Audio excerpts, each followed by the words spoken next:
તમારી સાથે સત્યની સાથે અને તમામ ન્યૂઝ અપડેટ સાથે હું ઝંખના દવે। સૌપ્રથમ વાત ભરૂચની કરીએ તો ભરૂચ જિલ્લામાં મનરેગા કૌભાંડમાં સૌથી મોટા સમાચાર સામે આવી રહ્યા છે। મનરેગા કૌભાંડની તપાસ માટે એસઆઈટીની રચના કરવામાં આવી છે। 56 ગામમાં 7.30 કરોડના કૌભાંડની ફરિયાદ થઈ છે, ત્યારે વેરાવળની 2 એજન્સીઓ સામે ફરિયાદ દાખલ કરવામાં આવી છે।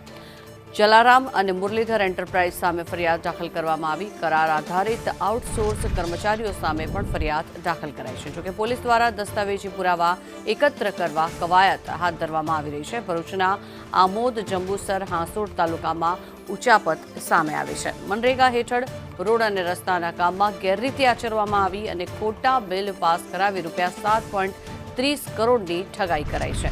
ભરૂચ એ ડિવિઝન પોલીસ સ્ટેશનમાં આ સમગ્ર મામલે ફરિયાદ દાખલ કરાઈ છે।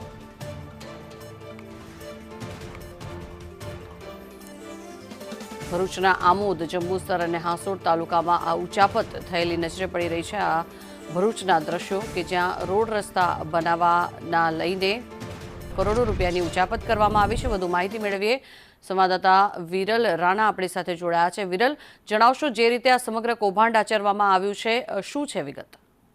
જી ઝંખના, જે પ્રમાણે ભરૂચ જિલ્લામાંથી મનરેગા કૌભાંડ સામે આવ્યું હતું, જેમાં ફરિયાદી જે પ્રાઇઝના અધિકારી છે તેઓએ ફરિયાદ નોંધાવી હતી, જેમાં પોલીસે તપાસ તેજ કરતા માત્ર 3 જ દિવસમાં જિલ્લા પોલીસ વડા મયુર ચાવડાની સૂચનાથી એસઆઈટીની રચના કરવામાં આવી છે, જેના અધ્યક્ષ તરીકે ડીવાયએસપી સહિતની વિવિધ ટીમો આ તપાસ ચલાવવામાં છે। જેમાં ફરિયાદમાં જે પ્રમાણે આક્ષેપ કરવામાં આવે છે તે પ્રમાણે તમામ દસ્તાવેજ પુરાવા એકત્ર કરવાની કવાયત હાથ ધરવામાં આવી છે।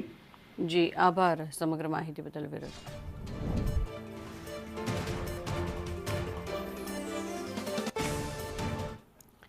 તો અમદાવાદ